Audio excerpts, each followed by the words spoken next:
Hi, welcome back to another video. I'm David Gugino. So today I'm going to talk about kind of like a mindset you should have with money, but basically on how to spend less. And I'm having some evidence with that with a little book called The Psychology of Money by Morgan Housel. So this book is very interesting in my opinion. It's not the best book on money that I've read, but it's about the mindset that you should have with money. So what Morgan Housel does is he mentions certain things like what you need to think about when you spend less, when you invest, when you save your money, like just things you have to put in the back of your head. Like money is everywhere. It affects all of us and it confuses most of us. Which I think with money, a lot of people don't learn about money till they realize, hey, I'm in trouble, or hey, I don't have any money. How do I make more money? So certain things like that. So when he says when it comes to spending less, if you spend less, you desire less. And you desire less when you stop caring about what other people think. So back in the day, as teenagers, shoe game is what we all called it.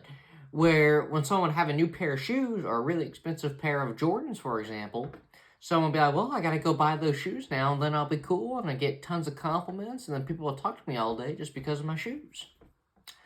Now, you gotta think though, you don't really need those shoes. You can easily just wear the ones you have now. Now, if you save your money and buy them, but you should only buy them because you want them. You shouldn't buy them because other people have them. So that's the other thing with spending money. When people are telling you to spend money, this is what I struggle with. People tell me to spend my money all the time. Now, I do think you can't take fun out of your life. There has to be some kind of hobby, which is why you develop a conscious spending plan. But when it comes to having fun with your money, a conscious spending plan consists of, let's say, $200. You spend $200 on something you think is fun or something you enjoy, and then when you run out of that $200, you don't spend any more till you build it back up. Now, that is just a plan with money. Now, in this book, when it comes to money, you need to have a good mindset. And mindset with anything, like how you're going to invest, how you're going to spend less, how you're going to save, how you're going to have fun with your money, or when you get your next check, what are you going to do to pay off your debts? What are you going to do to make more money with that check? Because what's crazy is that is what a job is for. Because, if there was no such thing as a job, and you had to start your own business, I couldn't imagine the inventions or the worldwide companies we have around the world. As in the United States, there'd be more rich people in the United States than poor people. Also, Americans would be harder workers than they are now. Which, that's interesting to think about. But when it comes to a job, that's why you have a job, to make money. You also need to like what you do. Also, you might make a career out of your job.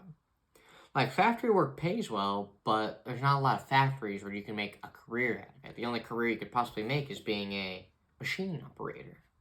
So this book has some pretty good quotes. Now, not a lot of it, but the first part of it talks about longevity. When it comes to investing, when you invest in the typical IRA, 401k, or mutual funds, bonds, and stuff like that, you will notice a change over a long period of time. Now, you're probably thinking, well, I'm not going to want a big house or expensive cars when I'm 60. Now, that also doesn't mean that your life might change. You might invest into real estate. You might end up getting a super high-paying job, or out of nowhere, you might start your own business and make tons of money. See, that's the thing with the future. That's the thing with life. That is why moving forward is so important, because everything happens for a reason, and someone said it's all part of the plan. That's just another thing you keep in the back of your head. Someone said it's all part of the plan. But aside from being part of the plan, all right, when it comes to longevity vesting consistently from age to your senior citizen years is what makes compounding hard workers. The single point that matters most is when you are talking about your success with your money. So with success in life, I was actually reading a story. I tried to summarize it, but this is a better one. A year of growth will never show much progress. 10 years can make a meaningful difference. And 50 years can create something absolutely extraordinary. See, what I like about that is right now I'm 23, and the thing that I struggle with is I feel like I need to do more with my life. I graduated high school 4 years ago.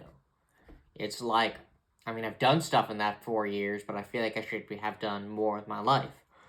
But let's say when I'm 33, if I continue the investing I'm doing now, continue to save, I'll probably have tons of money to my name. I might take a super expensive trip out of nowhere. I might invest my money into real estate. But when it says might, now having a 10-year plan, I guess what it talks about in this book, is you have to take everything, step by step. So having a 10-year plan, I don't recommend because a lot's going to change. Like, I would really hate to go to a fortune teller and be like, what's my life like in the next 10 years? Because they'll probably tell me something super, super depressing. The more you think about something happening, the more likely it is to happen. Murphy's Law. Now, also, going to a fortune teller is just not a smart thing to do. Now, he also talks about the why you need to do certain things. And when it comes to have the why you should spend less, why you should save, invest, and why you should care about your money, is because it will bite you in the butt one day when you have no money and you're like, hey, I need money. Or you took loans out of the bank and then you're in debt and you're like, wow, I got to pay off this debt. Because a lot of people have too big of plans for the future, like money plans. Like, hey, I want to buy a house. We'll talk about that in a minute. But, hey, I want to buy a house. I want to buy a new car. I want to have kids. Like, people think about that, but then they don't think of the money situation. Or it happens, let's say, and then all of a sudden, hey, why did I lose all my money? Well, because you didn't have enough. Having enough money is a big thing. A rule that I actually heard from Dave Ramsey I live by is don't ever buy something unless you can buy two of it. Why is that a good rule? Because, like, when you have money to buy a car, you can buy that car with straight cash right then and there. Perfect. But let's say you buy the car and you have a huge dent on both of your accounts. Now you might think, well, it's just a dent. I'm like, yeah, but imagine if you had more to where, like, when you bought that, there wasn't even a dent. It was just like, hey, I spent this money to buy this car. Because now, not that you need to buy two of something, but just because you have the money to buy something doesn't mean you need to buy it. Now, that also doesn't mean people go get coffee every morning and spend like $50, $70 a week on lattes. That doesn't mean you have to stop doing that, but you need to have a financial plan of how am I going to spend $70 a week. However, I'm not doing the math. However much that is a month on lattes and getting coffee every morning when you can easily buy a coffee machine and make your own coffee every morning. So, part of why isn't... Oh my gosh, that's not a good quote either, but here we go. The highest form of wealth is the ability to wake up every morning and say, I can do whatever I want today. See, that is a powerful quote to me. The reason why it's a powerful quote to me is because a lot of people wake up in the morning being like, hey, I have to go to work. I have to work 40 hours a week. I have to take care of this. Like, my whole life, everything is just a chore.